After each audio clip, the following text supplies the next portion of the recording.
With the inspiring fanfare of perhaps Akira Ifukabe's greatest ever movie soundtrack, Battle in Outer Space opens with a bang. A 2-minute long pre-credits scene that is more ambitious and accomplished than almost anything else of its vintage. My name is David Kalat.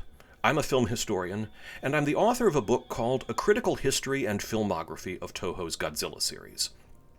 I'll be here as your audio guide as we share this 1959 treasure, directed by Ishiro Honda, written by Shinichi Sekizawa, special effects by Eiji Tsuburaya, and as I mentioned, music by Akira Ifukabe. Basically, the Toho dream team working at the height of their powers. And just to give you a sense of how pioneering and ahead of its time Battle in Outer Space was for 1959, let's take a look at the Western sci-fi flicks that came before it. Day the Earth Stood Still and Invaders from Mars are examples of alien invasions or alien visitations, but those films have some isolated special effects set pieces within what is basically a human drama with minimal effects. The most effects-forward mentality would be the likes of War of the Worlds and Conquest of Space, films produced by George Pal, whom Eiji Tsuburaya cited as an inspiration, and they're closest in spirit to Battle in Outer Space. I'll be returning to the points of connection between Battle and the George Pal films at various points in this commentary.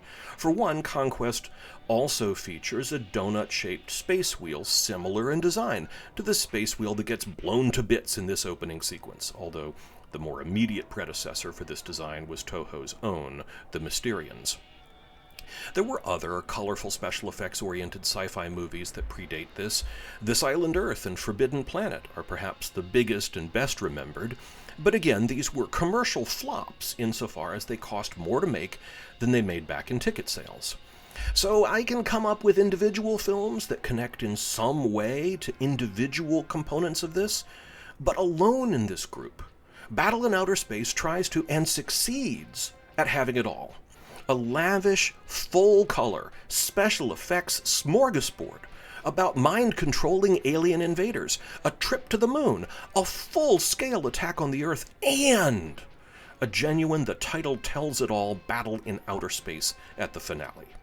My colleague and friend and fellow Japanese movie scholar Stuart Galbraith IV has observed that American science fiction of the late 50s and early 1960s was dominated by low-budget efforts, usually in black and white, and with a very low bar to clear to turn a profit.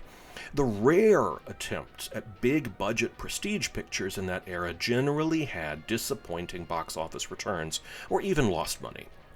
American studios tended to shy away from science fiction until the late 1960s when the likes of 2001 and Planet of the Apes pointed a new direction. But in Japan, practically every science fiction film from 1955 onward was in color, widescreen, and stereo with genuine marquee-name movie stars. These were all ages mass blockbusters. Nowadays, this movie would most likely be encountered in the context of From the Makers of Godzilla. As we've said, the producers Tomoyuki Tanaka, directors Ishiro Honda, the special effects by Eiji Tsuburaya, the music by Akira Ifukabe. It is indeed the same production team that was responsible for an ongoing franchise of internationally beloved and staggeringly influential motion pictures about a giant irradiated dinosaur called Godzilla. So you see the logic. Godzilla is the bellwether by which these movies are remembered and judged. But this movie was made in 1959. At this point in time, only 2 Godzilla movies had ever been made. Both were in black and white, and only the first of those was meaningfully successful. Now, of course, that one was overwhelmingly and mind-bogglingly successful, so let's keep that in mind. But still, it's not like in 1959, Godzilla was yet the face of the franchise. In fact, it wasn't even yet the case that Toho's brand was specifically about giant monsters. There were giant monsters in Rodan in 1956.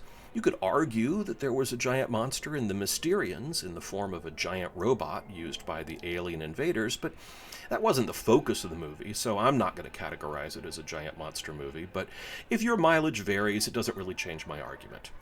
Outside of the 2 Godzillas in Rodan and the Mysterians, if that's the hill you want to die on, the only other giant monster movie that Toho made before this was Varan the Unbelievable in 1958, but that's a bit of an outlier. So let's put Varan in context. The first two Godzilla movies had been substantially reworked for American audiences with a combination of dubbing, re-editing, and the inclusion of new footage. And this had indicated a successful business model for American movie distributors who were still unsure whether American audiences would spend good money to see Japanese people on screen. Tsuburaya's effects were spectacular on a budget no one in Hollywood could match, and there was a strong appeal to showcasing his effects in movies with white English-speaking actors.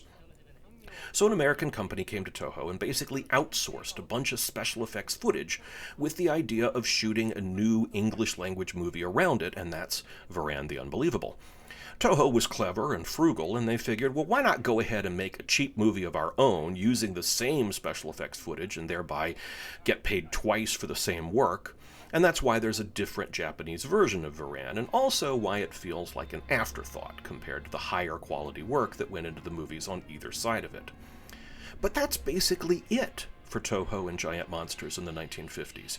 Two Godzilla movies, a Rodan, a Varan, and maybe a giant robot rummaging around the outskirts of the Mysterians. At least two movies on that list have to be considered disappointing. Meanwhile, how else was Toho deploying the talents of Eiji Tsuburaya in the 1950s? Well, you've got war films like Eagle of the Pacific, Farewell Rabaul, and Submarine I-57 Will Not Surrender. And there's science fiction thrillers and horror films like The Invisible Avenger, Half Human, Legend of the White Snake, and The H-Man. And he's backing up Akira Kurosawa on things like Throne of Blood and The Hidden Fortress. But even if you limit your scope to just the sci-fi and horror stuff, Tsuburaya was doing at least as many things like The Invisible Avenger and The H-Man as he was doing giant monsters like Godzilla. And for that matter, let's take a look at how Ishiro Honda was spending his time. Between his directing debut in 1951 and this one in 1959, he directed a total of 26 motion pictures. Just 7 of them were special effects films. Absolutely no one showed up on the set of Battle in Outer Space in 1959 thinking this was a detour away from a steady diet of Godzilla movies. Alright, so we've got some utterly lunatic nonsense science here about objects losing their gravity by rapidly freezing. I mean, did everyone in the theater suddenly grip their Coca-Colas tighter out of fear the ice in them would cause them to float away? Well, the thing of it is, this nutball piece of crackpot science is actually trying fitfully to work with real physics. Gravity is related to mass. The more massive an object is, the more gravity it exerts. Pumping energy into an object, which is another way of saying heating it up, will increase its mass and its gravity, which also means the inverse. Pulling energy out of something and cooling it down reduces its mass and reduces its gravity. But at the human scale at which any of this would be experienced, the effect is negligible. We are not talking about gravitational effects that anyone would ever personally notice. But if we accepted a bizarro universe where you could zap a freeze ray at something and change its gravity, all we've done with our freeze ray is reduce the gravitational pull that object has on other objects. In the movie, the freeze ray causes bridges to float into the sky as if the Earth itself no longer exerts a gravitational pull, which is not what we're talking about. Simply put, cooling objects down does not make them float into the sky, and you are free to try this at home by plunking things into your own freezer to confirm it. I allowed myself to get sidetracked by that, I'm sorry. Returning to my previous train of thought. Battle in Outer Space was a superstar, A-class, all-in blockbuster production in its own right. And that prestige was reflected in a couple of ways. The film was accorded the most extensive pre-production schedule of any Toho film up to that point. Only Mothra ever matched that pre-production luxury. And this extensive planning phase was in part a side effect of the fact that Toho wanted to celebrate the company's 1,000th production as the epic spectacle Birth of Japan. And there was a lot of jiggering of paperwork to nudge that film into the 1,000th slot. So don't look too closely at production documents if you don't want that illusion broken. But since Tsuburaya was handling effects on that, and it took precedence, his assignment to Battle in Outer Space got pushed back in the schedule to accommodate, leaving a longer pre-production period than usual. What this means for Battle in Outer Space is the ability to deploy an epic grandeur unmatched by almost any other Toho special effects spectacular. There are some interesting nuances in the background to how this movie got written. The story outline had been created by Jojiro Okama, a former Japanese Air Force test pilot turned mystery writer. Okama created the stories of several notable Toho special effects films of this period.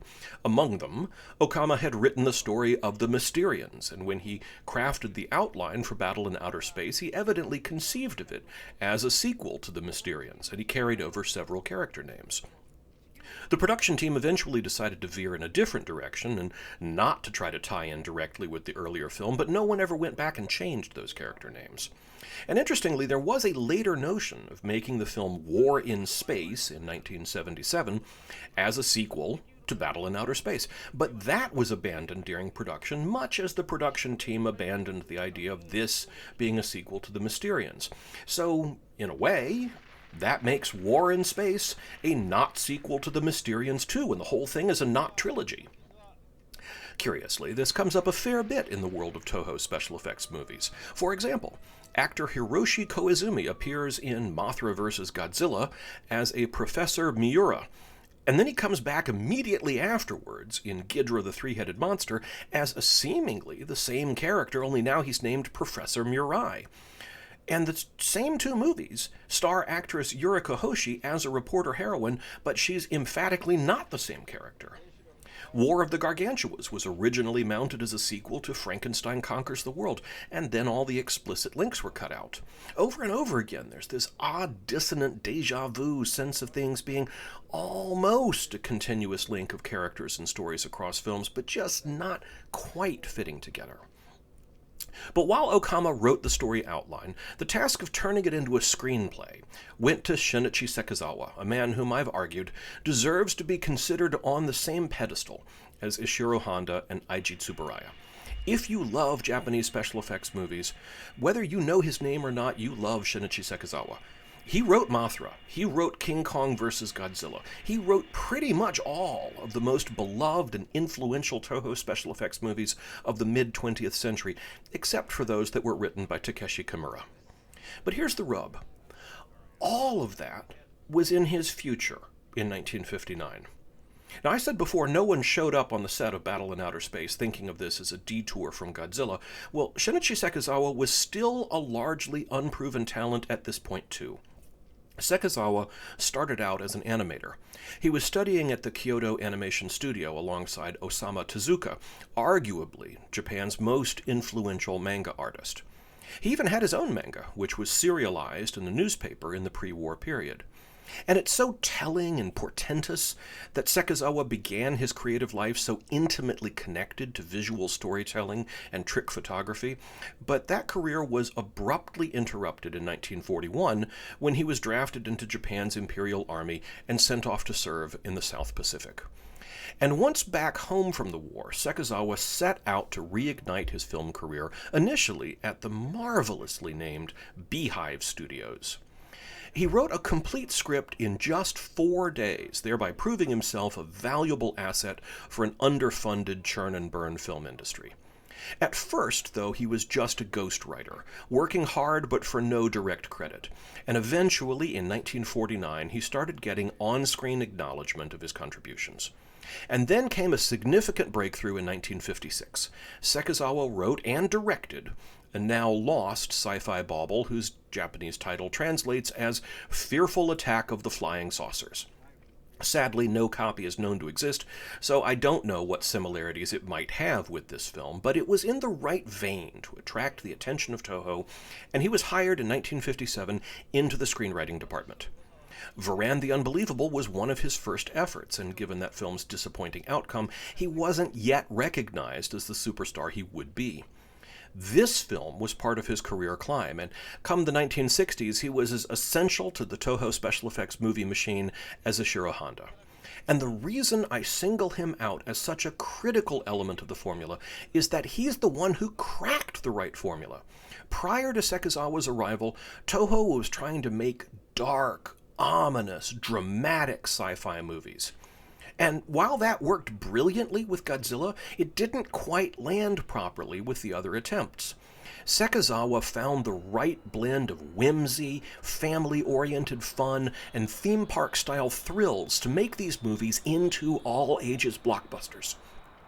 His movies are just crackerjack entertainment, and you can feel that oozing out of every frame.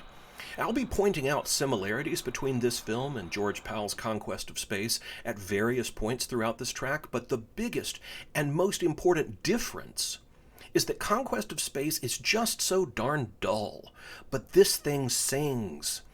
Sekizawa said that his sense of humor and his tendency towards comedy came from his Kansai heritage. Apparently, the Kansai dialect is the most suited to humorous dialogue.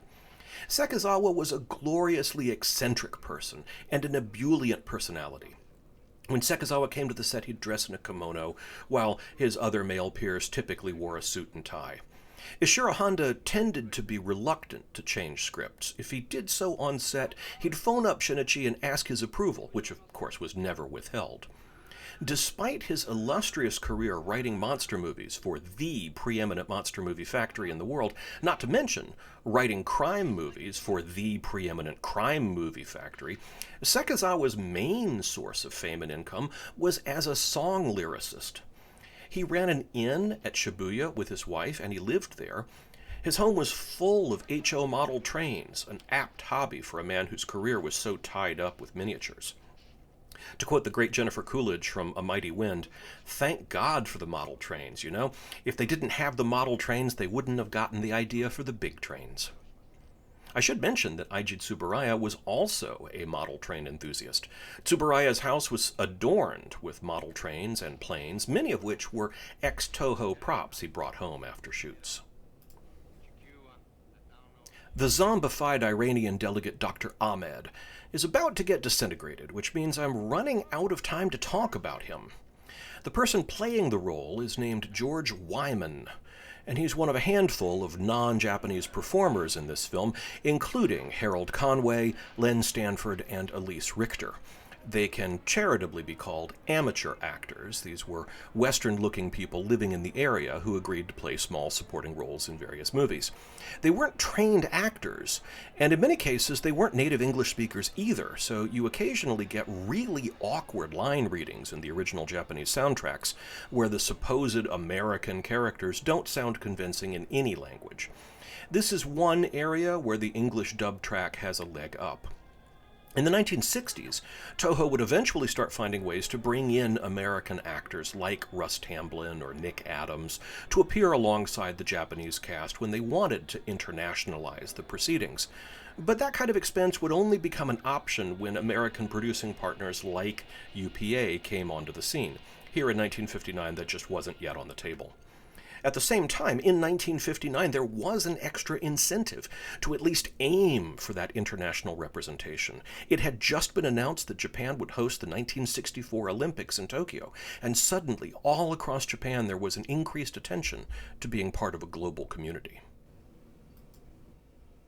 Director Ishiro Honda was a rare generational talent.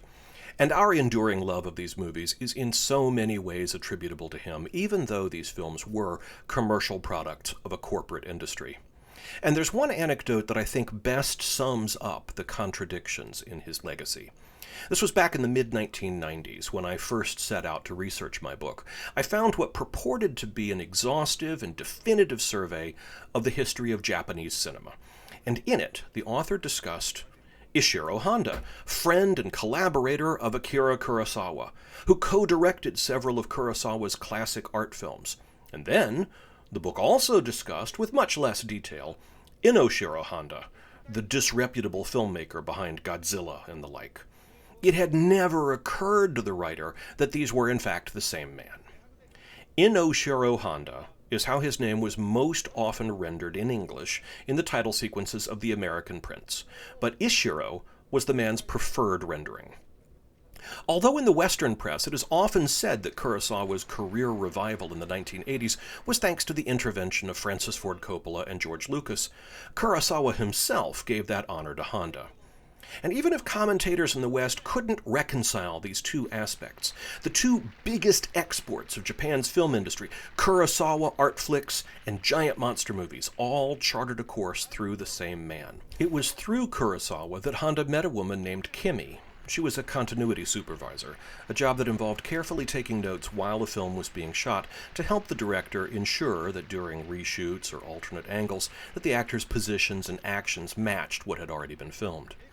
Ishiro and Kimi fell in love and formed a lifelong personal and professional bond. They were married in 1938, but then Ishiro was shipped off to China for the war, and during that long absence, he not only corresponded with Kimi, but also with his dear friend Akira Kurosawa. And when Kimi saw those letters, she joked they almost felt like love letters. Honda's directorial debut was in 1951 with a film called Blue Pearl, a semi-documentary about pearl divers. This sense of reality was always important to him. Honda said that one of the reasons movies were superior to stage plays was their ability to use real scenery and nature in their setting, where everything on the stage has to be artificial.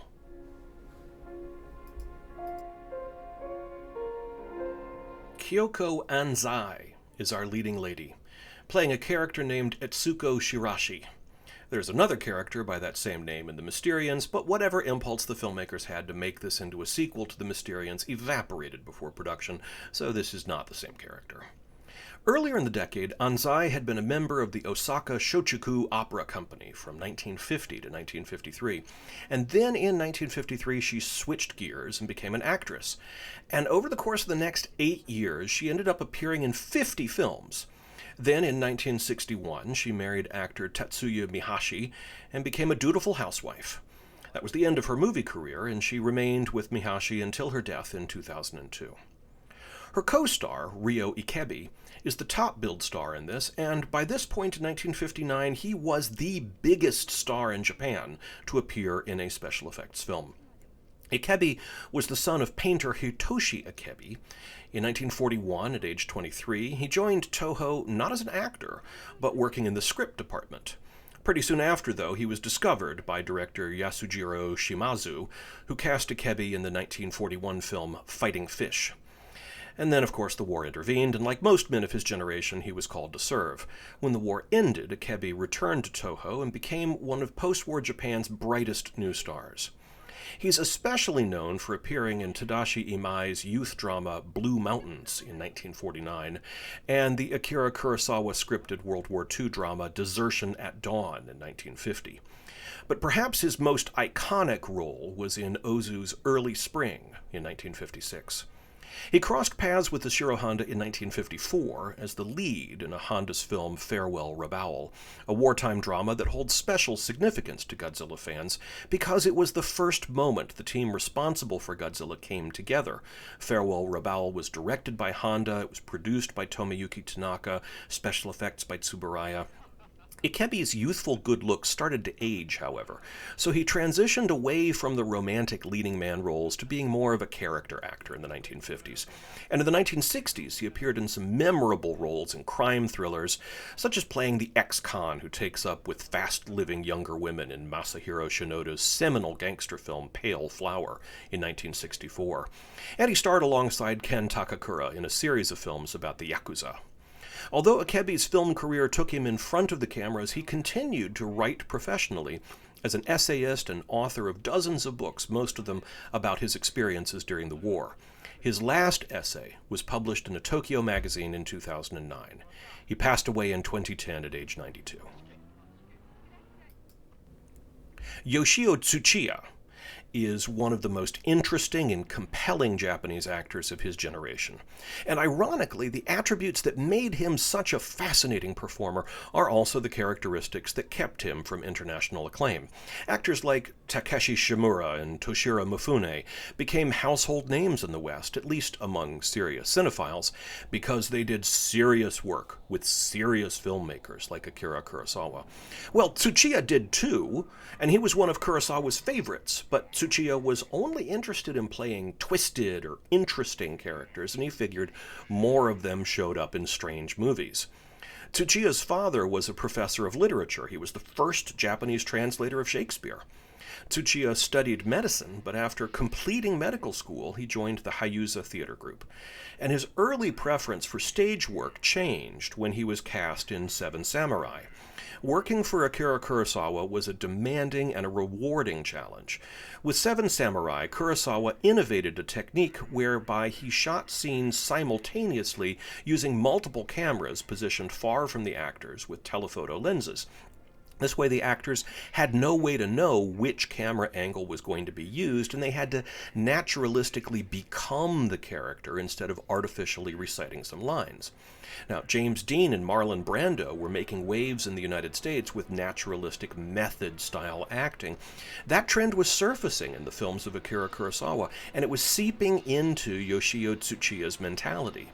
After Seven Samurai wrapped production, Kurosawa invited the young actor to stay with him. And I don't mean he let Tsuchiya crash on his sofa for a night or two. I mean Yoshio Tsuchiya came to live with Akira Kurosawa for a full 2 years. And it was then that he met Kurosawa's good friend, neighbor, and former roommate, Ishiro Honda, who had need of actors who enjoyed playing weird roles, which was Tsuchiya in a nutshell. So, if the bulk of the Godzilla franchise still lies in the future, and this isn't really a giant monster movie, but we want to have a catch-all term to use to talk about this genre, what should we call it? Well, some people use the term tokusatsu. That's a Japanese word meaning special filming, and it's often used as a generic term for Japanese movies or TV shows focused on special effects, whether they're explicitly science fiction or not. It's a fine term, and it's worth being familiar with it. But that doesn't mean I'll be using it. The word tokusatsu doesn't mean anything different from the English phrase special effects film. It's not like English is bereft of ways to express this concept.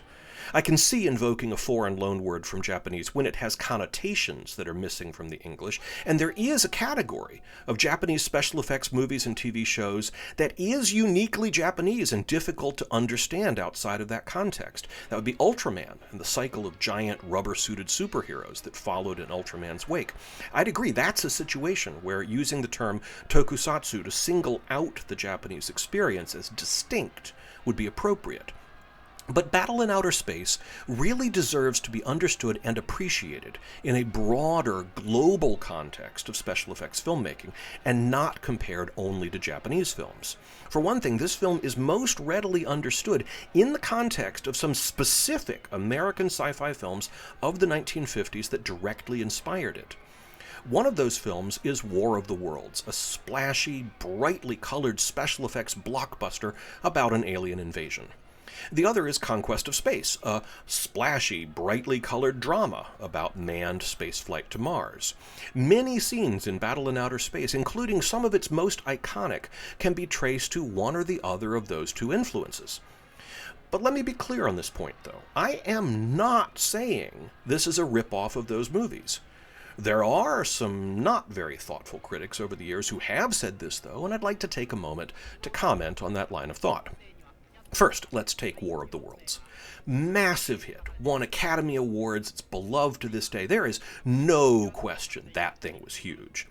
But let's put it in context. War of the Worlds was 1953's biggest science fiction film of the year, but thanks to its massive budget, it only just broke even.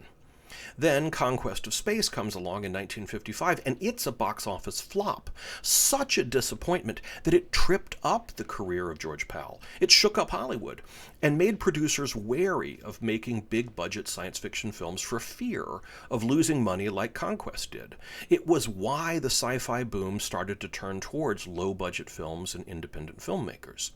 So those two films tell a cautionary tale. On the one hand, trying to beat War of the Worlds for success would be a tall order, and the best they were able to achieve was breaking even. Or you could end up like Conquest of Space and lose your shirt.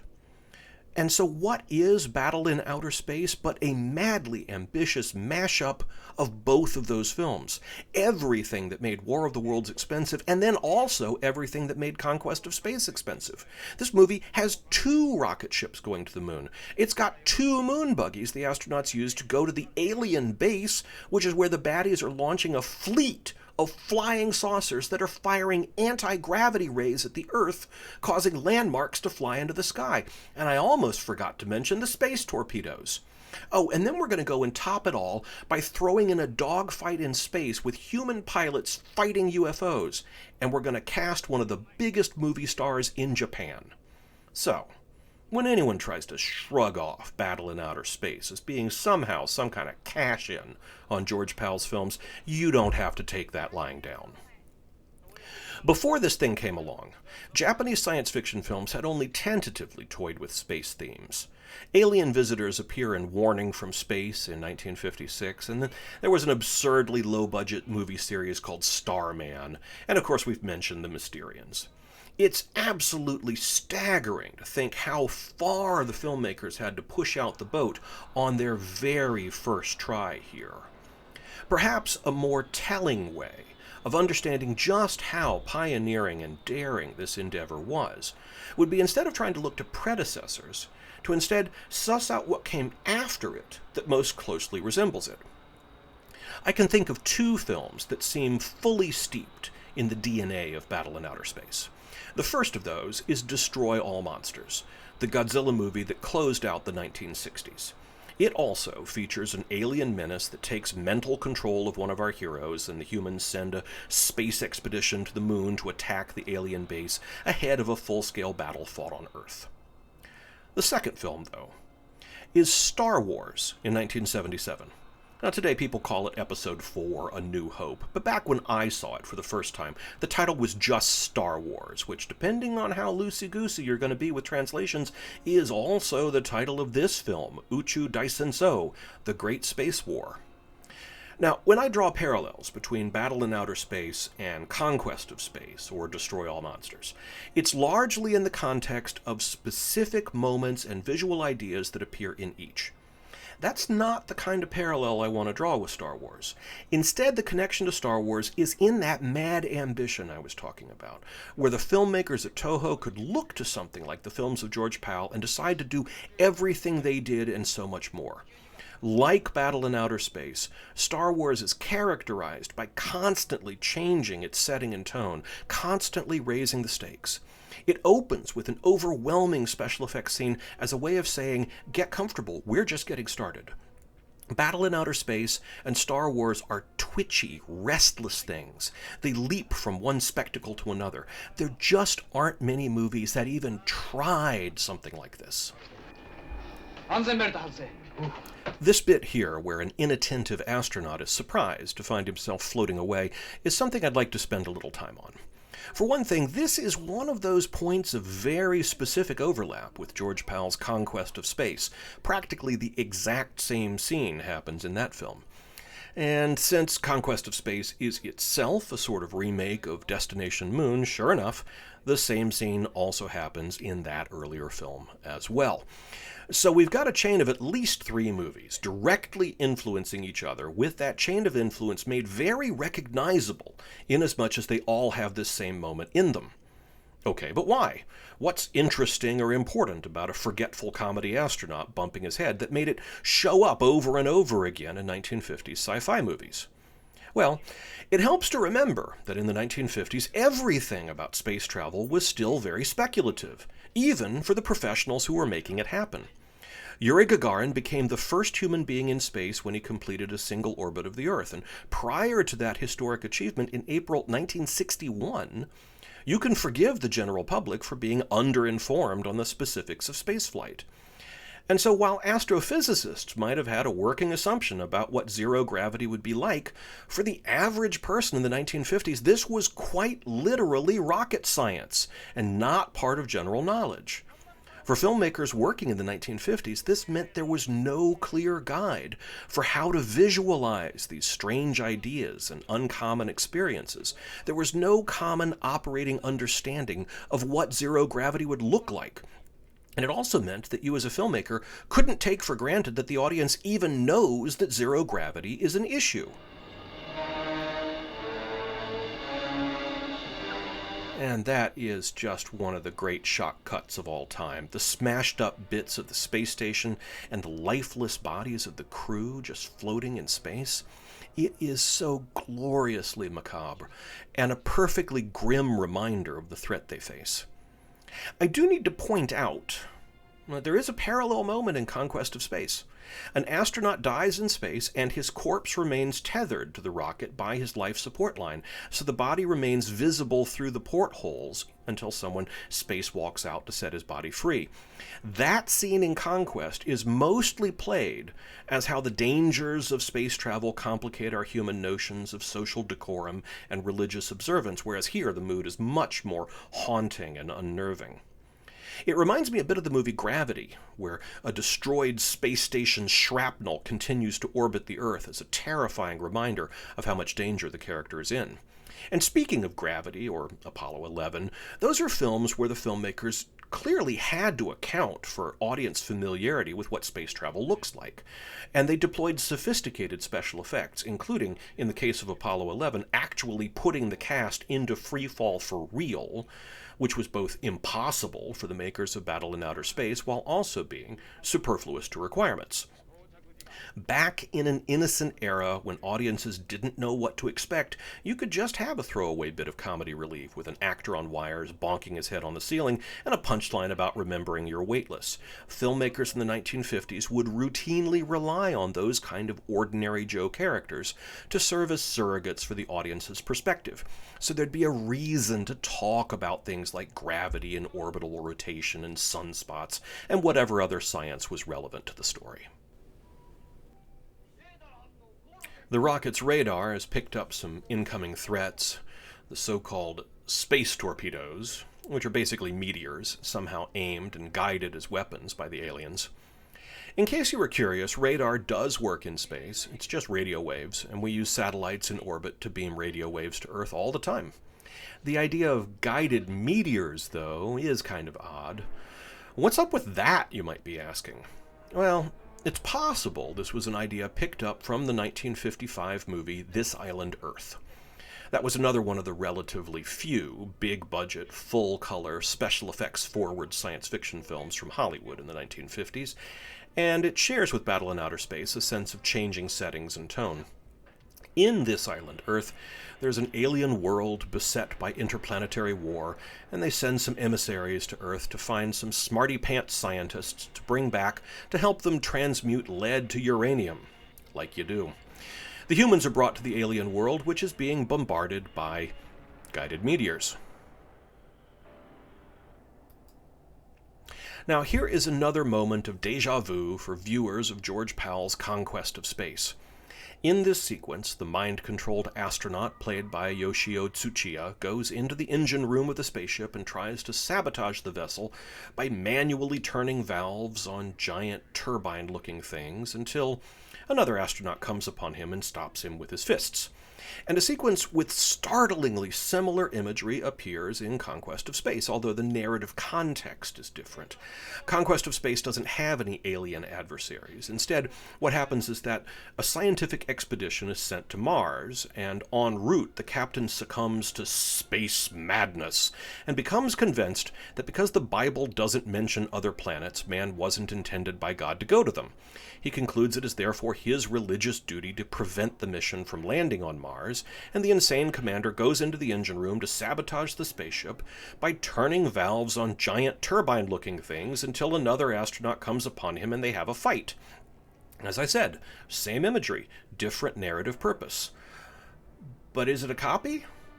I mean, it becomes hard to tell when overlaps like that are just funny coincidences and when they do have some more intentionality to them. For example, I get why you'd repeat the scene of a spaceman bonking his noggin on the ceiling, as we've talked about. There's a reason why that kind of scene is useful, at least in 1959. But why would you feel the need to revisit a scene of two dudes duking it out in a corridor full of rotary dials? Eiji Tsuburaya is one of the handful of special effects directors, like Ray Harryhausen, who's a brand name in his own right. Simply put, the man was a giant. Early in his career, he had the nickname Smoke, because he used smoke effects so much. His actual given name, however, was Eiji, which means first son. His mother died when he was just 3 years old, and in the aftermath of that, his uncle Ishiro was integrated into the family and basically took over that first son role. So the family took to calling Eiji by the name Eiji instead, meaning second son, and of course that's the name by which the world knows him now. From a young age, he was fascinated by airplanes, and although model planes would come to dominate his future career in photographic miniatures, at first his ambition was to fly the real things. He enrolled in flying school and paid his tuition with money he earned designing toys. It's almost prophetic, the way this toymaker Geppetto would come to breathe life into his handmade creations and let them loose upon the world. But that would take some time, and young Eiji just had his eyes on the clouds and dreamed of flying. He didn't get a career in aviation, though. After flight school, he studied electrical engineering, and he put that training to use, oddly enough, as a screenwriter at what would become Kokatsu Studios. It was there, during the silent movie era, that he started to learn the craft of special effects. And I say started because he was drafted into the Imperial Army and served from 1921 to 1923. When he returned to civilian life, he joined up with Shochiku in their art department in the late 1920s. There he befriended Akira Watanabe, the designer with whom he would work on Toho's special effects extravaganzas 4 decades later. Watanabe was responsible for designing the fabulous lunar landscapes in this film, for example. Although Tsuburaya was learning about the techniques of special effects, the Japanese film industry still had little use for such things. There was an attitude at the time that trick effects were just that. They were tricks, cheating, something dishonest. So when Tsuburaya saw King Kong in the 1930s, it opened up a whole new world to him. The possibility of embracing special effects for their own sake and building entire movies around them. In 1936, he was a full-fledged special effects director, and he was headhunted by the company that would come to be known as Toho. He was working virtually alone, however, because trick effects needed to stay secret. And they put him to work on war films, which he loved. It did, however, lead to a somewhat notorious point in Tsuburaya's career. It's said that his recreation of Zero planes dive-bombing Pearl Harbor was so convincing that after the war the American Army believed the footage to be genuine, when in fact it was miniatures and wireworks. During the American occupation, Tsuburaya was briefly banned from working in movies due to his past work on wartime propaganda. After a stint freelancing, Tsuburaya returned to Toho in the 1950s and started collaborating with Ishiro Honda on several films, one of which was, you might have heard of it, Godzilla. By this point, he was regularly receiving awards and was fast becoming a celebrity in his own right. And his once one-man operation boasted a staff of 90 technicians. On December 1st, 1959, just a few weeks before this film opened in Japan, Eiji Tsuburaya was awarded the prestigious Award of Merit for his contributions to Japanese film, which is even more remarkable given that most of the things for which he's best remembered today are images he created after he won that award. By this point, he had a new nickname. He was no longer Smoke, he was now the Old Man. And he played the part. He wore a full suit and tie to work, even though his miniature stage was swelteringly hot, and most of his crew worked half naked to deal with the heat. And when I say sweltering, I mean it. There were times the miniature stage recorded an indoor temperature of 80 degrees, and that's 80 degrees Celsius. In other words, 176 degrees Fahrenheit. That's inhuman. But shooting in color at high speeds required a ton of light. Now, when I say high speed, I mean the film ran faster than usual during filming, so that when played back at a normal 24 frames per second, the action gets slowed down, and it gives the miniatures a more realistic sense of mass. When Tsuburaya got home from a long day at the crazy hot special effects soundstage, then he'd change out of the suit and tie and into a kimono to relax. Not that he got home much. He was a workaholic, and when he came home he'd bring leftover props and miniatures from the movies he worked on to give to his children as toys or to use as decoration in his model train sets. Leftover footage, however, that was something else. It happened sometimes that an effect didn't work out as expected and was redone, or was shot from multiple angles, or different versions were attempted for various reasons. And in the end, this meant that from each movie there was some quantity of effects footage that hadn't made it to the screen. And sometimes these outtakes ended up in the trailers, but other times the unused footage would be carefully stored in his office and pulled out later to use in some other context or other production. Tsuburaya specifically cited George Pal's War of the Worlds as a particular inspiration because it was a film that revolved around its effects. One of Tsuburaya's greatest triumphs and most enduring legacy was the way he personally transformed the Japanese film industry to follow that lead. Tsuburaya and the filmmakers who followed his example quickly cornered the international market on special effects-focused spectacles. I was talking earlier about the general lack of audience familiarity with the physics of space travel, and it wasn't just a problem with audiences. Yoshio Tsuchiya had been thinking about what it would be like to walk in low gravity, and he decided that he and the other cast members should try to walk in slow motion to simulate floating. So he proposed this to Honda, and Honda liked the suggestion and encouraged the cast to do this. But it was a point of some controversy. Ryo Ikebe in particular was resistant, objecting, "It's just a movie." Now, there's two things about that anecdote. The first is the point that is usually remarked on when this story is told. Here's a differentiator for why Tsuchiya was such an asset. He was taking the entire venture seriously. He wasn't looking down on it just because it was only a movie, or for that matter, only some sci-fi pablum for kiddies. It was art, just as valid as Akira Kurosawa digging into samurai history and depicting feudal Japan with seriousness. And a decade later, when footage from the Apollo missions came back, Tsuchiya could take a victory lap that he'd been generally right about what that would look like. Score one for Yoshio Tsuchiya. But here's another way of looking at that same anecdote. Tsuchiya is a supporting player, an important one, with a pivotal role, but he's still just a supporting actor, while Ryo Ikebe was the star. And a proper star at that, too, an above-the-title, honest-to-gosh movie star. Think Bruce Lee getting his dander up at being talked down to by a day-player stuntman in Once Upon a Time in Hollywood. In other words, it isn't that Ikebe was resistant to being told to walk in slow motion.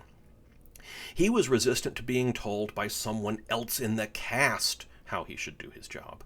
If Honda wants to insist on slow motion, he's the director. But what business is it of Tsuchiya's? Of course, that was the advantage of having Tsuchiya around. He was always coming up with bright, inventive ideas, and he brought an unparalleled energy to everything he did. Tsuchiya would never say it's just a movie. Other actors might phone it in. Tsuchiya was unrelenting and unafraid about sharing his opinions. He was difficult to be around. And it rubbed off on Honda. You can see the caliber of acting rise after he started working with Tsuchiya. Working with such a dedicated and demanding actor made him rise to the challenge. They've managed to land 2 rockets on the moon as well as 2 lunar buggies to transport the teams. The actual lunar rovers were never this cool or this colorful, but the idea that a lunar expedition was going to need a car was pretty much always part of the idea. Early science fiction stories about travel to the moon involved the use of specialized cars to traverse the surface, such as On the Silver Globe, a 1901 story by Jerzy Zulawski, or any of several stories by Hugo Gernsback. By the 1950s, the U.S. space program was seriously planning a trip to the moon and developing plans for how the astronauts would roam the surface to collect mineral samples. In fact, the Bendix Corporation's design for the mobile laboratory they called the MoLab looks an awful lot like these pillbox rovers. And since the MoLab design was in the 1960s, I kind of wonder if their engineers cooked it up one evening after seeing this film.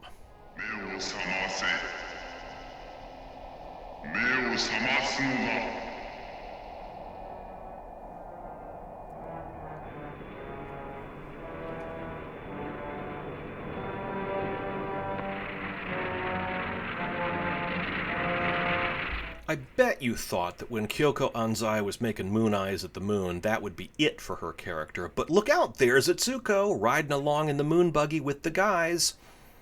Now, I wish I could tell you that she was the first female astronaut in space in science fiction.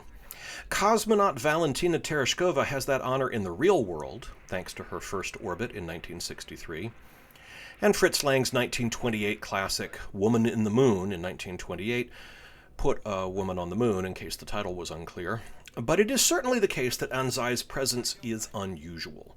None of the men ever questioned her competence or qualifications or ever challenged her right to be there. Yet in the American science fiction films about space travel, so yes, I'll invoke Conquest of Space here again in case you were playing a drinking game, and Destination Moon as well, the idea of a woman on board the spaceship would never even have been considered. In fact, in Conquest of Space, the only women to even appear in the movie at all are in a sort of video telegram sent to the astronauts to boost their spirits before they launch for Mars. As far as that movie was concerned, women could be wives or girlfriends or moms or sisters, but not astronauts.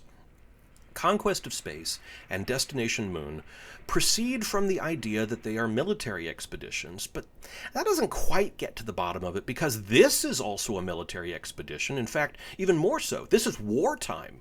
These ships have gone to the moon as a counterstrike against an alien aggressor. No, what makes the difference here is that screenwriter Shinichi Sekizawa consistently accommodated fanciful deviations from his lived reality if it made the story better. The Mysterians gave almost nothing for its Etsuko character to do other than be a drippy girlfriend in peril. Sekizawa sends her into battle.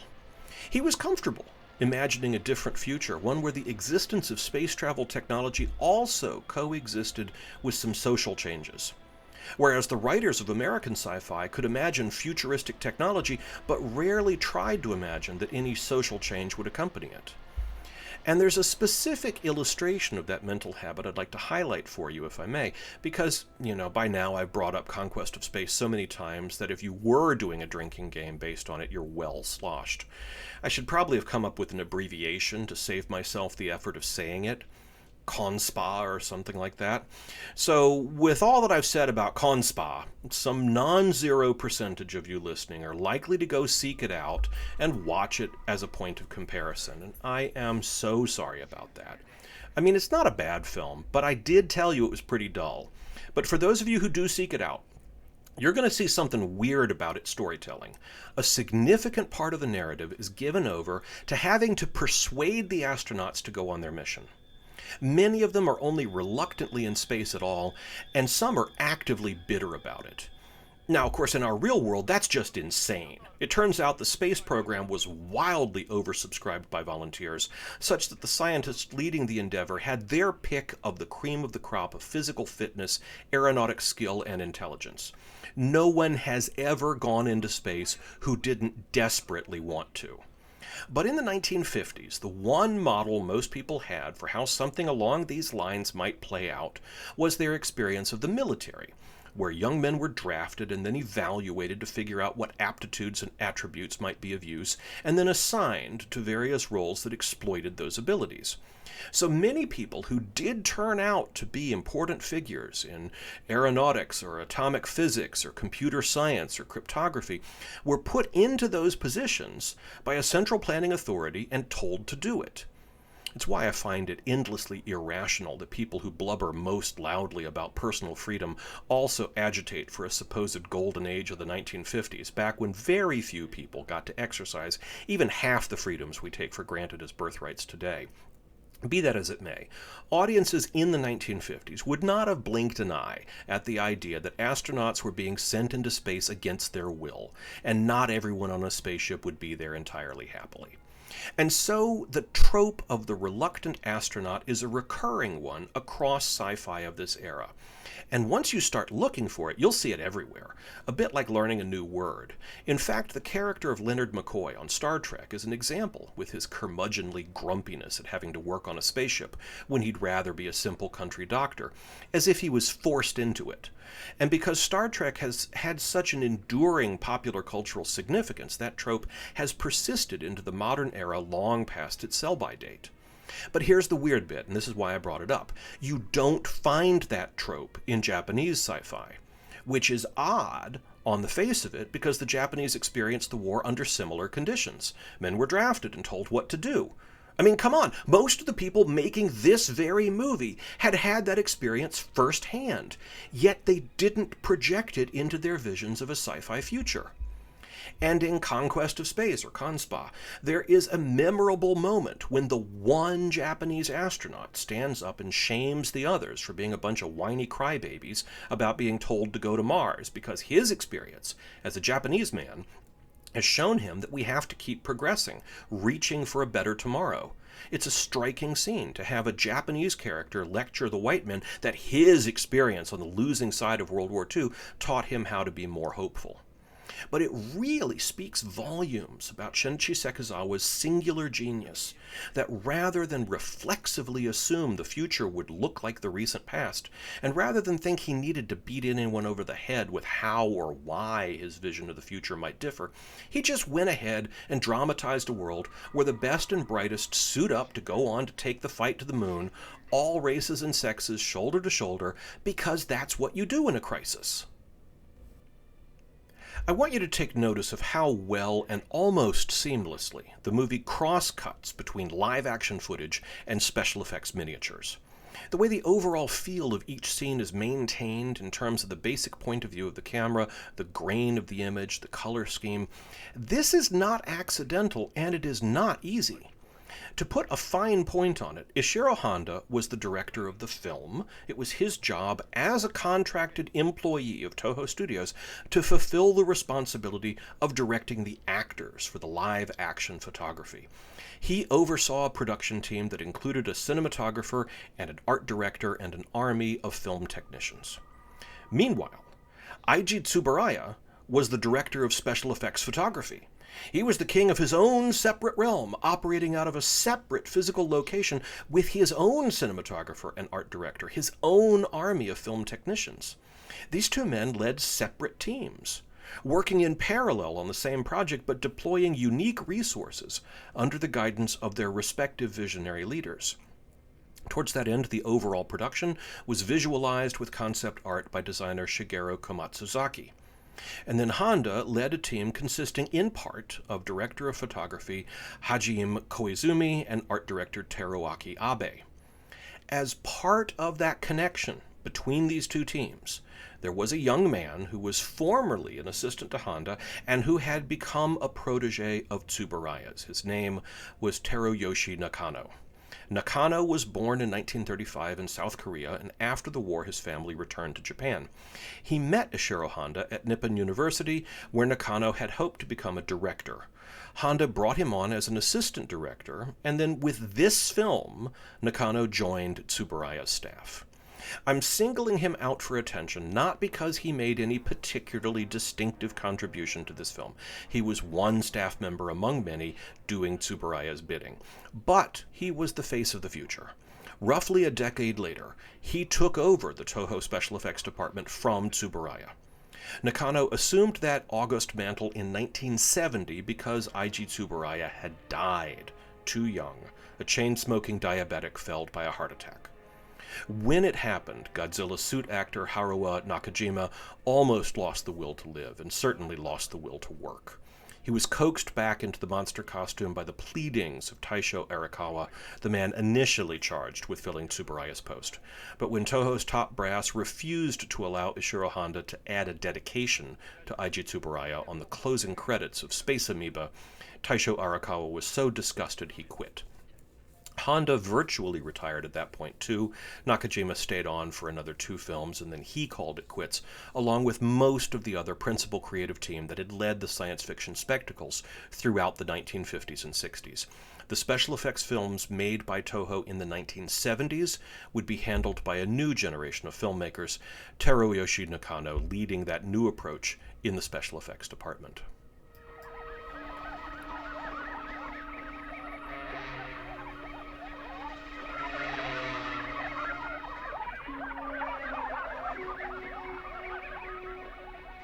Composing images in widescreen was a challenging new requirement, and not all filmmakers adapted well to the new form. Fritz Lang, for example, was a director who actively resisted and opposed widescreen. He was an intensely visual artist, but he was accustomed to thinking in squares. Ishiro Honda, however, took to the new widescreen palette like a fish takes to water. And throughout his widescreen work, you see images where the figures are carefully and thoughtfully arranged across the width of the frame in an almost painterly fashion. Toho's first ever color widescreen film was The Mysterians in 1957, which was also, naturally enough, Honda's first exposure to working in widescreen. By that point, Ishiro Honda had already directed 21 previous films, so his swift adjustment to the new style showed considerable adaptiveness on his part. Widescreen movies were developed at least in part as a reaction to television.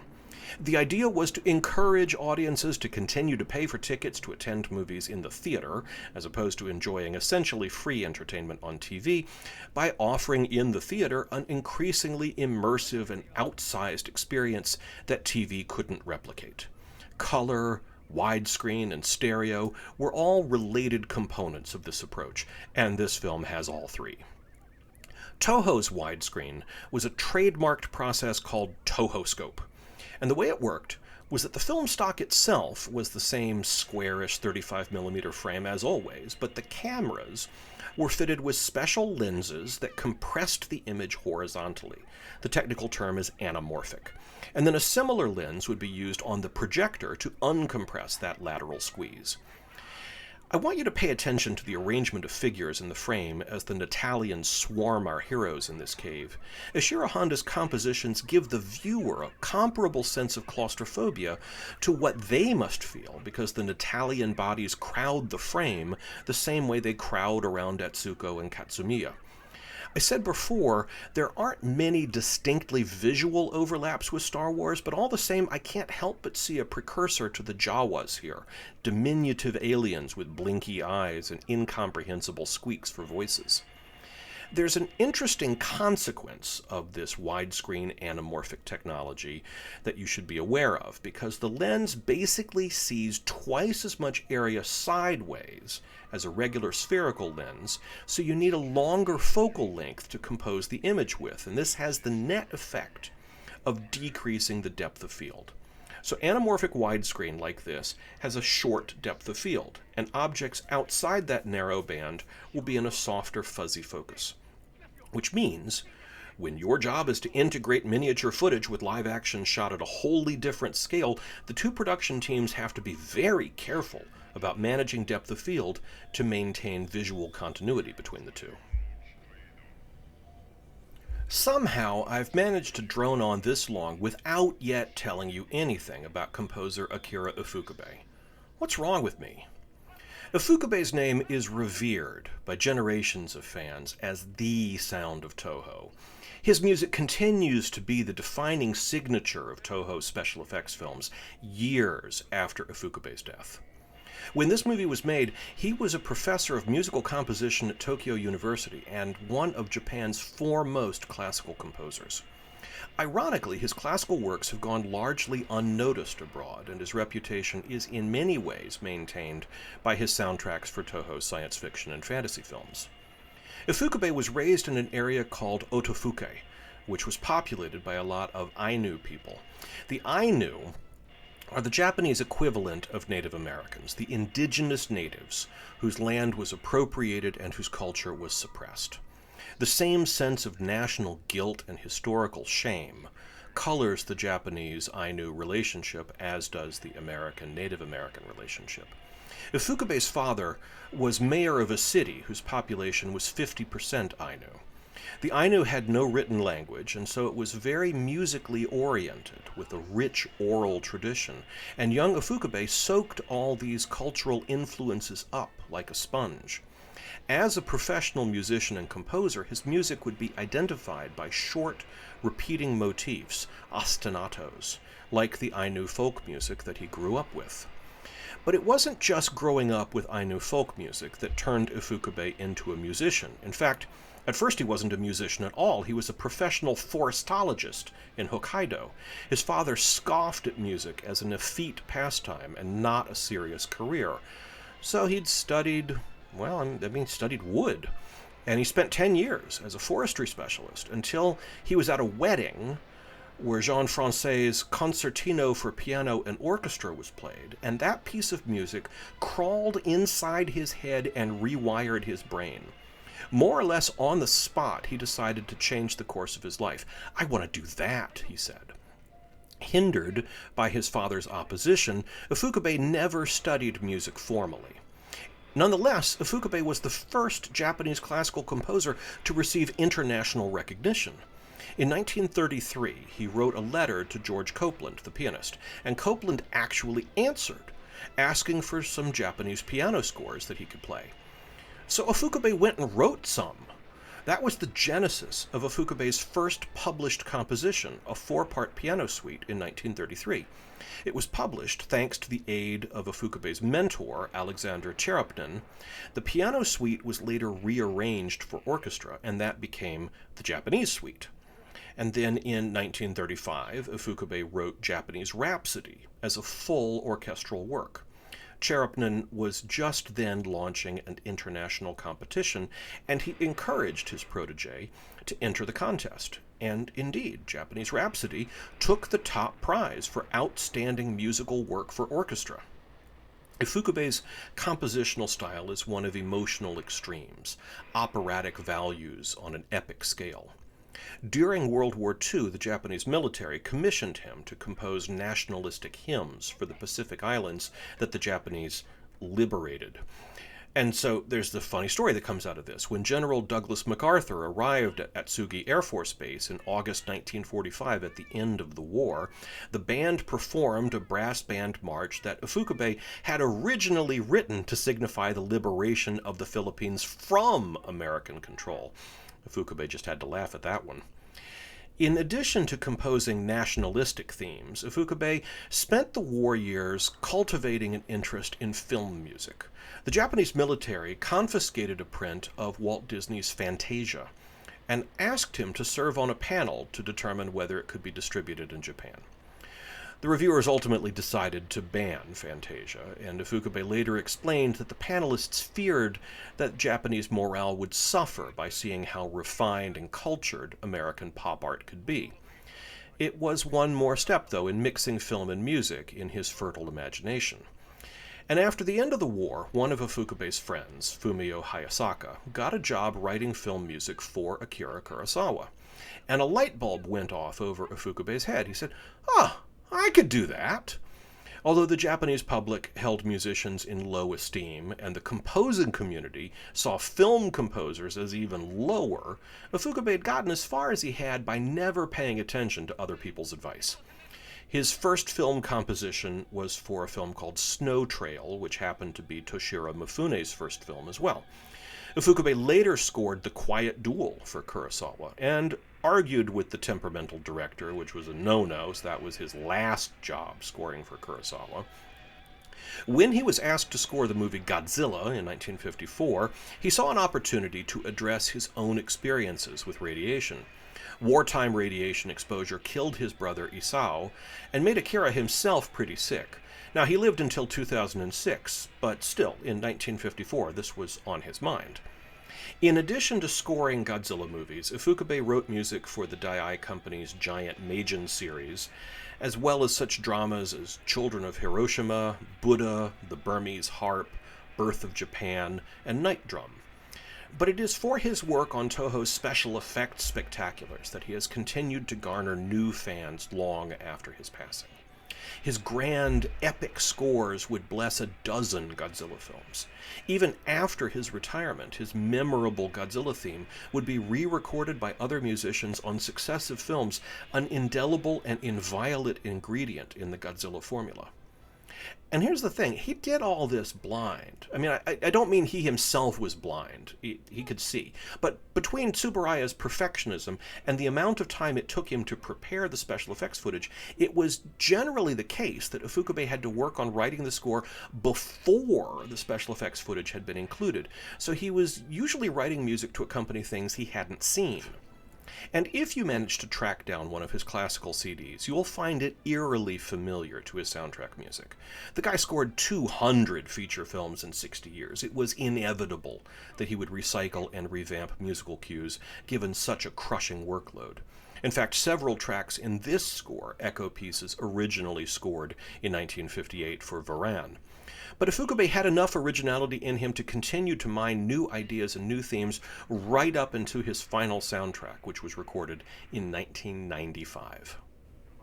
Now here's another example of just how remarkably the two production teams integrated their work, because you have live action footage shot by Honda of the various human actors in the moon buggy, and out the windows of their vehicle you see the miniature moonscape shot by Tsuburaya, and the pieces fit together seamlessly.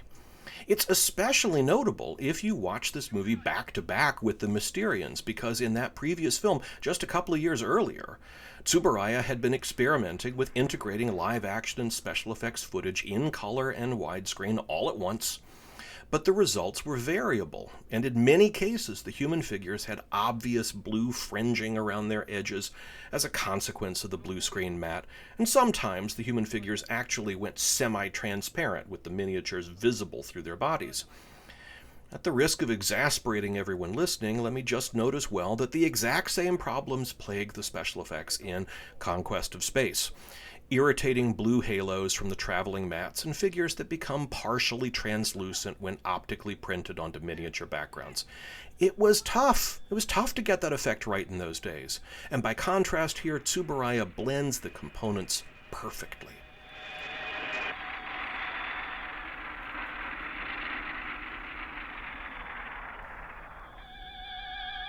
And if this is not the looniest, most bananas image in all of science fiction, then I dunno.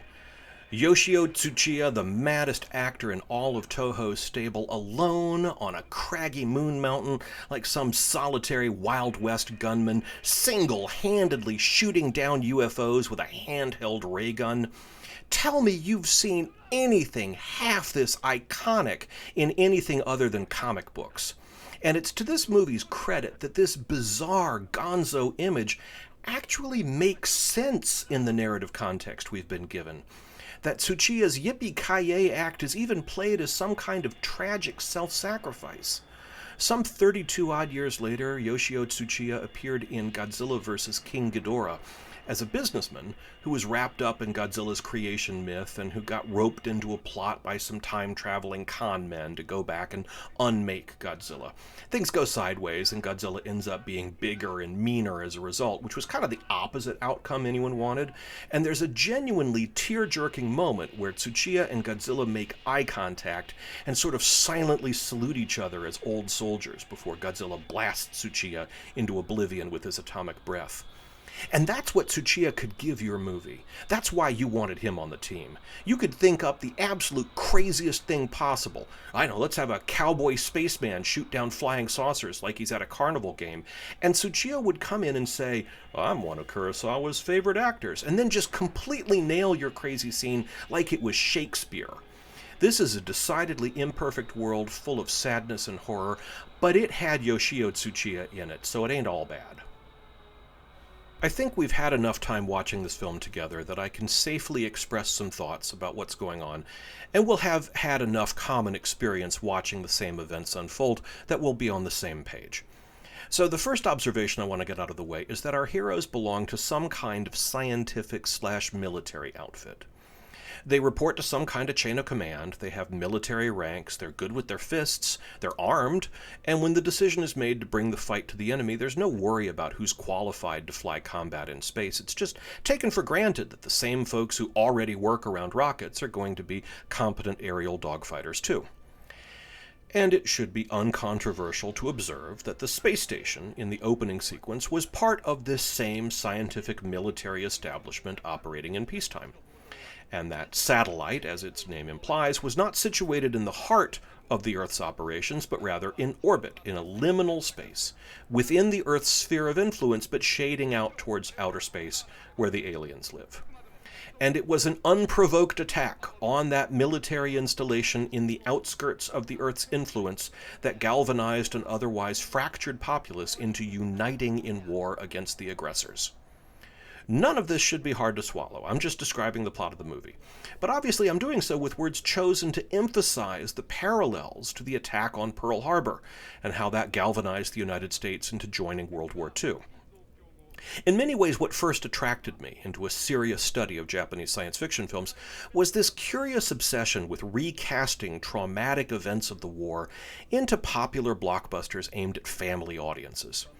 Like an injured person compelled to pick at a scab, it's part of a healing process to repeatedly worry over these troubled memories to help make them less troubled. But while I would argue that the connection to Pearl Harbor is unmistakable, at the same time it is decidedly subtext. Meanwhile, on the surface layer of text, the literal meaning of the movie is that in the face of a global calamity, all the peoples of the earth came together across the divisions of ideology, ethnicity, and nationality. I'm going to let Ishiro Honda here put it in his own words, and this is a quote from Stuart Galbraith's book, Monsters Are Attacking Tokyo. Quote, "We must really have the heart to love our brothers, despite the fact that from time to time there will be confrontations. If invaders from outer space really came to our world, we would all have to take one another's hand at that instant and fight together. That has become the theme into each and every one of my films, so one can probably say I have shaped that theme into a pattern." I don't know when you will be listening to this. In the future sometime, certainly. I mean, unless Blu-ray producers somehow develop time travel technology and use it just to send this commentary track back into the past. That doesn't seem likely. But how far in the future you are from me, I can't guess. But where I am right now, while I'm recording this track, the world is gripped in a genuine global catastrophe. The coronavirus might as well be an attack by Italian space aliens, an invisible threat that puts all of us at risk equally. And tragically, in the face of this threat, we most decidedly did not come together as one people, one human race. Instead, tribal and political divisions became harsher, more divisive and ruinous. But instead of despairing that our real-life leaders failed the test that fictional leaders in a 1959 sci-fi movie passed so excellently, I think the better route is to recognize that we can't be what we can't see. I grew up on the movies of Ishiro Honda, and this theme of his that he lauds, the idea of a common brotherhood of man that transcends national boundaries, I believe in that too. And I think all of us who grew up on his films have internalized that message in the same way. 1959 was a long time ago, and most of the movies made back then don't get shown anymore. When they do, a lot of them seem creaky and old-fashioned. But this bonkers science fiction adventure film still holds up. It still thrills. Decades after it was made, it still wins new audiences and fans. And over time, more and more of us will have the opportunity to take Ishiro Honda's optimism and faith into ourselves. We will come to expect it of our leaders. We will come to espouse it in our own leadership. And the day will come when we don't fail the test, when the global crisis comes and we stand united as one human race to save ourselves. And when we do, it'll be in part because of movies like this that enabled us to see a different world and imagine ourselves in it. This is a nice touch with the sister and her brother in the ship. They're worried about each other. It emphasizes to the audience that these brave young men going into battle are people. They have loved ones and families. This is what's at stake. It's a small detail, but it's a nuanced and a resonant one. And that sense of humanity then underscores these shots of spaceships being launched into space. Now, I was speaking earlier about Ishiro Honda's approach to widescreen compositions, and one of his signature touches appears frequently throughout this finale. Once you get tuned into it, you're going to see this camera move all over the place. But first, a little film theory. There was a Russian filmmaker named Lev Kuleshov who theorized that audiences infer emotions based on the context of the editing. You take a generic shot of an actor with a plain expression and juxtapose it with a shot of a baby or a gun or a sunset, and the viewer perceives an emotional response based on the montage rather than something specific the actor did. Ishiro Honda uses a moving camera to enhance this effect. The camera tracks in on a close-up of an actor's face looking stoic as the camera's motion conveys the emotional significance of the moment. The key here is that Honda's actors aren't really doing that much, to be honest. They're just looking stern. But you've got Ifukabe's bombastic music cues and Tsuburaya's effects, and this little camera push helps connect the actor into all that in our heads.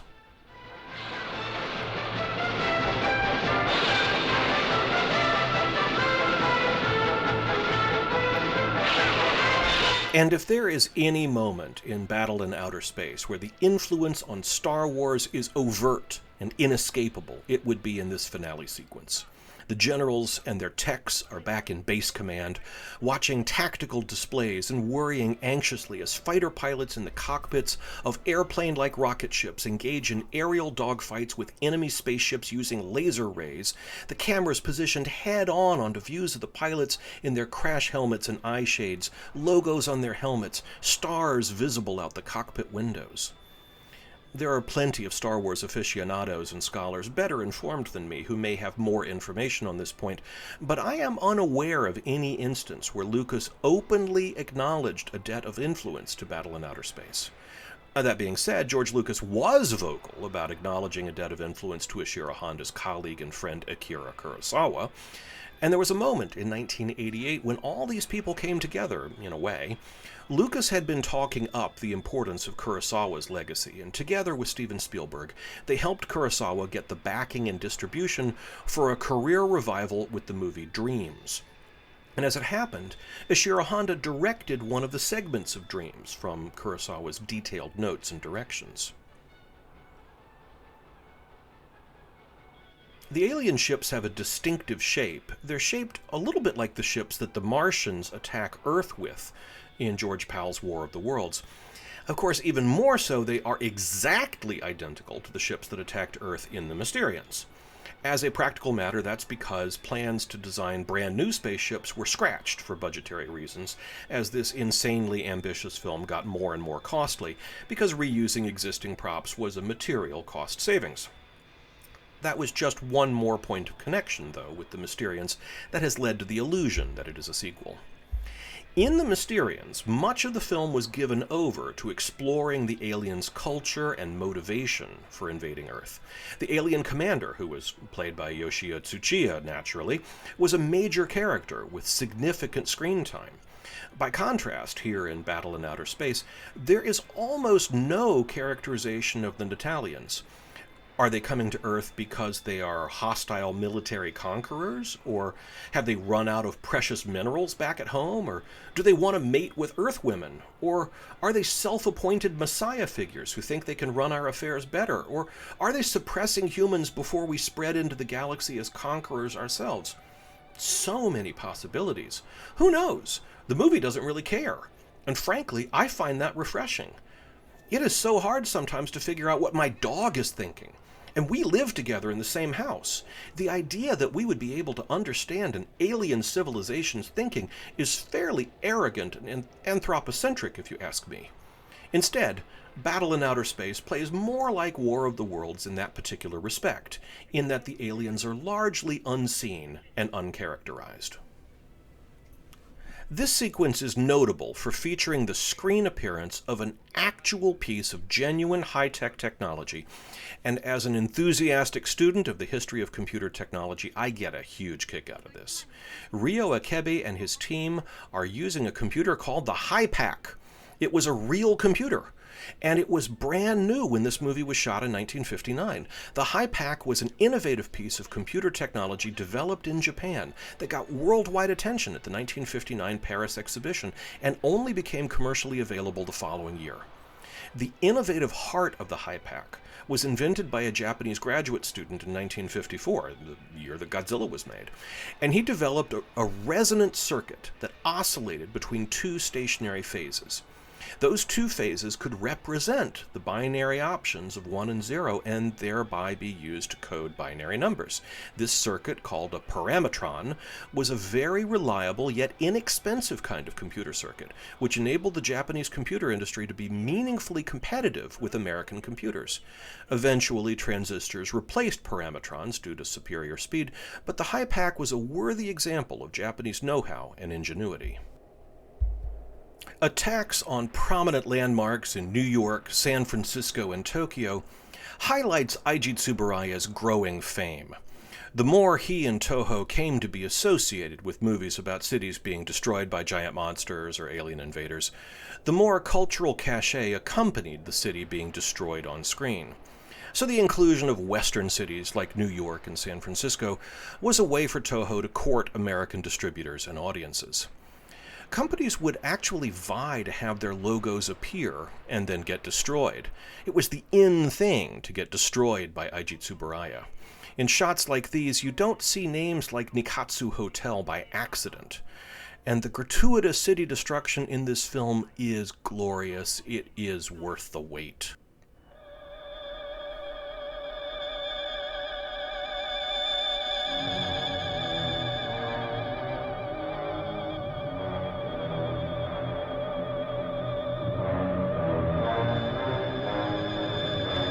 If you were curious how these effects were done, Tsuburaya built the miniature buildings out of wax. And the wax sheets were wafer thin, as they say, so they were very delicate and primed to fall apart. Practically a literal house of cards, as it were. The wax sheets were hand-scored to fall apart in particular desired ways. And then wires were fitted to yank them apart on cue, tearing the buildings apart along these predetermined fault lines. And then Tsuburaya set up giant fans on set to blow powerful air forces as the buildings got torn apart, shooting the debris up into the studio rafters. It was an effect he'd been toying with for a while. A version of it was used in the finale of Rodan a few years earlier, and it would continue to be revisited in Mothra and Ghidorah the Three-Headed Monster in years to come. I've spent a fair bit of time in this commentary track drawing parallels to other movies. But here's a place where I think it's worth emphasizing a key difference. And to point up that difference, let's take a moment to look at George Pal's War of the Worlds. In War of the Worlds, the aliens overwhelm us with their advanced firepower. Mankind's best efforts to develop defenses fail utterly. And there's a key scene in which the U.S. military tests a new nuclear bomb said to be over 10 times more destructive than any previous atomic weapon, and it doesn't even scratch the alien ships. At the end of the film, the survivors hole up in churches and pray for salvation. And indeed, that divine rescue comes, because the Martians can't handle Earth germs. American sci-fi of the period is full of that kind of thing. An alien attack or a monster or other calamity, and the only rescue from it is some kind of deus ex machina at the very end. The message hammered home by American sci-fi of this era is that science is dangerous. You hear it in the ubiquitous phrase, "things man was not meant to know." This is original sin. Scientists are dangerous because they dare to intrude into the realms that God has declared off limits. So logically then, the way to defeat the monsters is to demonstrate to God that we have some humility. In most American sci-fi, the demons loosed by unrestrained science are ultimately contained by looking backwards to simpler things. Fire, the common cold, salt water. These are the tools by which we keep monsters at bay. This is how we show God that we understand not to push our limits. By contrast, Toho's movies are blessedly free of original sin anti-science. The whole ethos of this film is that in the face of an all-out attack by an extraterrestrial adversary armed with superior technology, the human race responded by developing new technologies that were successful. The human race triumphs over the Natalians because we tooled up, did some R&D, and deployed the atomic heat cannon, which brings in some more imagery evocative of Star Wars. These giant radio dishes beaming optically printed rays out are a lot like the Death Star's ultimate weapon. These atomic heat cannons show up in various forms throughout the Toho films of this era. An earlier version made its first appearance in the Mysterians, and by the late 1960s this sort of weapon would be mounted on mobile tanks. When I was growing up, I genuinely believed these were real things in the real world, and it was kind of disappointing to learn they only existed on Tsuburaya's miniature stages. And I don't know about you, but every time I see this scene, I hear Carrie Fisher's voice calling out, "Hooray! They did it!" as the climactic explosion occurs and everyone celebrates. Although, Honda and his fellow filmmakers here do play out the climax with a wary caution, as the humans wait to make sure that in fact they really did blow up the alien mothership. Indeed, we're going to spend the next few minutes washing out that emotional catharsis as the heroes decompress, congratulate each other, hug their families. It is, of course, reminiscent of the closing scene of the 1977 Star Wars, with Leia awarding medals to the other heroes as the audience comes down from their emotional high. But it is not at all unusual in the context of Ishiro Honda's films. He frequently brings them to a close with something like this, a sort of celebration by the heroes, where he lines them up horizontally across the widescreen frame, as if the actors were taking their final bow on a theater stage as the audience processes the catharsis. We're coming to the end of our time here together, and I want to thank you again for your patience and indulgence as I worked my way through some of my personal obsessions and interests. I hope I've helped you understand and enjoy this film better, and most importantly, I hope I've encouraged you to watch it again sometime. And when you do, please share it with someone who hasn't seen it yet, to spread the joy, broaden the community, and help keep this little gem shining into the future.